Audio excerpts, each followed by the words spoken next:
아니, 국내 이사를 해외 이사랑 비교하시면 어떡해요.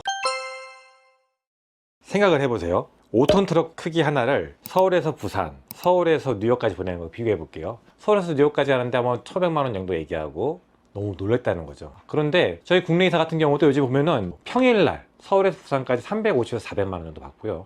그리고 음력으로 9일, 10일, 그 보통 손 없는 날이라고 하지 않습니까? 손 없는 날에는 500에서 550만 원 정도 합니다. 그러면은 뉴욕 이사를 한번 생각해 볼게요. 그러면 서울에서 부산까지 가죠. 컨테이너가 배 태우고 이게 뉴욕 항까지 가는데 보통 20일 걸립니다. 그러면 항에서 또 세관까지 또 컨테이너 운송을 하고 통관이 마무리되면은 컨테이너가 저희 뉴저지 사무실로 또 이관이 됩니다. 뉴저지 사무실에서 다 하역 작업 끝내죠. 그러면은 그 고객들의 스케줄에 따라서 그거를 뉴저지나 뉴욕이나 그 근교에 있는 지역으로 저희가 배송을 해드립니다. 단순하게 비교해도 이 해외이사가 절대 싸지 않다는 거 아실 거예요. 그래서 이 부분은 그 배경 지식이 없다 할지라도 조금만 국내 이사랑 비교하시면은 특히 한국에서 떠나는 해외 이사가 그 가격이 저렴하다는 걸 좀 아실 수가 있는데, 가끔 경적을 보거나 전화 상담하실 때 국내 이사가 얼마인데 왜 이렇게 해외 이사 비싸요 하는데, 저는 그럴 때 드릴 말이 없습니다. 해외 이사는 국내 이사랑 비교할 수 있는 게 아니라 해외 포워딩이기 때문에 수출입이랑 개념이 비슷하거든요. 그래서 이 점은 좀 생각해 보시기 바랍니다. 그러면은 가끔 가다가 이런 분들이 있어요. 제가 이제 샌프란시스코 살고 있는데, 살다 보니까 한국에서는 김치 냉장고하고 스타일러를 잘 사용하던데, 제가 이민 온 지 한 20년 넘어 되다 보니까 스타일러라는 것도 지금 알게 되었고 김치 냉장고도 요즘에 이제 알게 돼가지고 가져오려고 하는데, 샌프란시스코 산호세까지 저희가 주는데 얼마 정도 생각하냐 하면은 해상운임료 LA에서 통관하고 LA 통관해서 샌프란시스코까지 올라가고 여기까지 갖다 드리는데 한 200만 원 중반 말씀드리면은 물건이 얼마인데 운송비가 얼마야.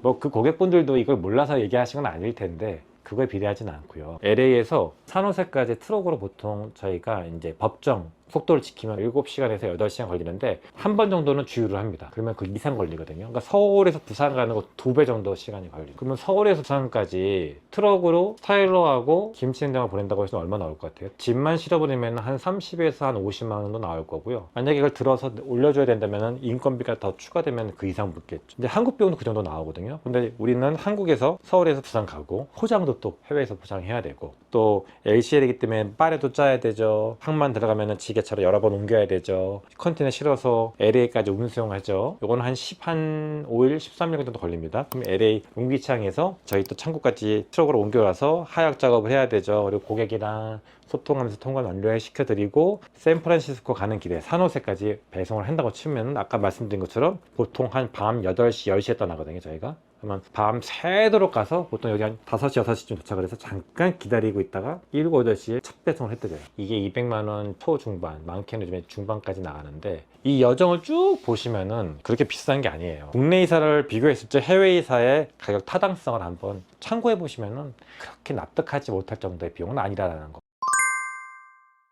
저희가 또 이게 또 있죠. 국내 이사는 이제 여러 번 쓸 수 있는 포장자재를 쓰잖아요. 뭐 이불로 덮거나 플라스틱 들통에다가 다 담거나 그리고 차곡차곡 싸거나 하는데, 해외 이사는 해외 이사는 전용 박스로 일회용이거든요. 한 번 쓰면 다시 쓸 수가 없어요. 그렇다고 이게 질이 나쁘냐? 이거 하나에 7,000원, 8,000원씩 합니다. 이런 게 보통 20피트 컨테이너에 한 150개 정도 들어갑니다. 그럼 자재비만 대충 가격 나오죠. 박스만 들어가느냐? 테이프 들어가죠. 완충제, 포일론도 들어가죠. 각대라고 해서 이 모서리 보호하는 각대 들어가죠. 또 경우에 따라서는 스티커로 번호 다 넘버링 해야 되죠. 생각보다 자재가 많이 들어가거든요. 그러니까 자재 비용도 아마 국내 이사랑 비교했을 때 한 3배에서 한 5배 정도 더 들어갈 겁니다. 저희는 재활용이 안 되지만 제품은 고급을 쓰기 때문에 이 비용도 보시면 되고, 그래서 해외 이사를 단순 비교로 국내 이사와 비교하시면 안 된다. 국내는 로컬 무빙이고 해외 이사는 출입의 포워딩 개념이다. 이걸 아시면은 해외 이사를 조금 여유 있게 또 그들의 얘기를 설명 들어보면은 납득이 안 가거나 그러진 않으실 거고 리저너블 하실 겁니다.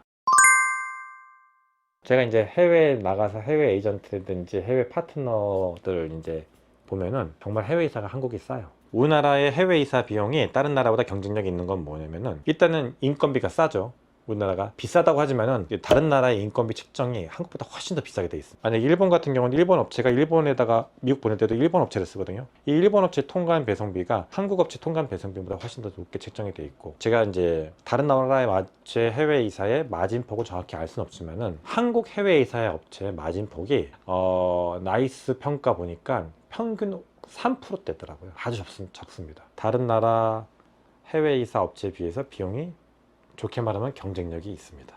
비용 차이 중에 또 하나가 뭐가 있냐면은 해외 이사 같은 경우는 여름하고 겨울이 성수기예요. 봄, 가을은 당연히 비수기가 될 수가 있죠. 이거는 해외 이사뿐만 아니라 전 세계 물동량이 이렇게 크게 움직입니다. 여름, 겨울이 바쁘고 좀 봄, 가을이 좀 쉬엄쉬엄하다. 또 그거 아니고 코로나 시절처럼 미국, 중국 경제전쟁이나 아니면은 항만 폐쇄, 운하가 문제가 있거나 이스라엘과 이란 전쟁처럼 영향을 받을 때 배싹이 적게는 한 10%, 코로나 때는 많게는 10배 이상 올랐거든요. 그 시기에 보냈던 분들은 진짜 해외 이사가 엄청 비쌌을 거죠. 말도 못했죠. 그때는 보내는 운송사도 힘들었지만은 고객분들이 엔드 유저이기 때문에 그분들이 내는 마지막 결제 비용은 진짜 상상을 초월했죠. 이런 것 때문에 본인이 보냈던 해외 이사가 많이 비싸게 느꼈을 분도 있지만은 요거는 특정 구간이나 특정 시점이다.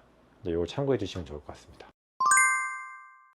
그렇다고 또 많이 가져가는 게 좋냐 적게 가져가는 게 좋냐 이건 또 다른 문제니까 제가 이제 절대적인 비교는 어렵지만은 단위로 따져봤을 적에 이 부피당 단가는 꽤 경쟁력 있다 우리 한국은. 그래서 이거 참고하셔서 꼭 필요한 거 가져가시면 좋을 것 같습니다. 해외 이사는 해외 포워딩 해외 수출입 운송으로 보시는 거를 추천드립니다. 이상입니다.